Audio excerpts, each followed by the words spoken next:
The Ethics and Anti-Corruption Commission now wants the law ratified to give provision to bar political leaders involved in corrupt dealings from holding public office.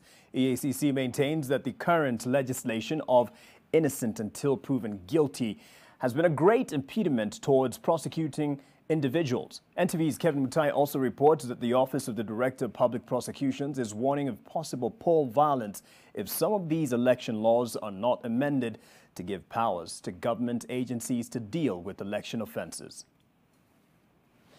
The Ethics and Anti-Corruption Commission has stated that the current law provisions have made it difficult for the Commission to prosecute questionable characters from vying for public office.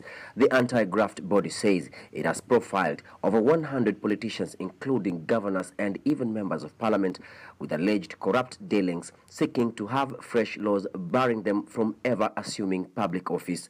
Some of the key figures targeted include former governors Ferdinand Waititu and Mike Sonko, Governors Okoth Obado, Moses Lennon Kulal, and even former ministers Rashid Echesa and Henry Rotich. We are saying there is a problem. It is not IBC to be blamed, neither is it EACC. Out of the 106, if you stop them, they'll go to court. When they go to court, their lawyers will invoke those two articles. Say no mechanisms have been exploited to show that these people are guilty.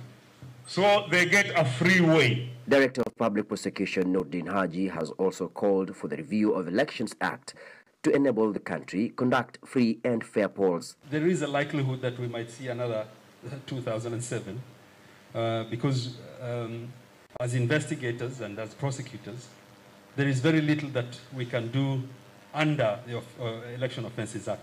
We don't have sufficient legislation that will put, for example, IEBC or the commissioners or the employees of IEBC to take responsibility for some of the actions prior to the election. We drafted a referendum bill, is still in Parliament.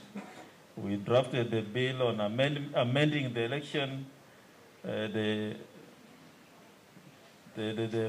Campaign Finance Act, and also amendment to the IBC Act to provide now for boundaries delimitation. The Commission has called on the government to ensure election security come 2022. Kevin Mutai, NTV in Mombasa.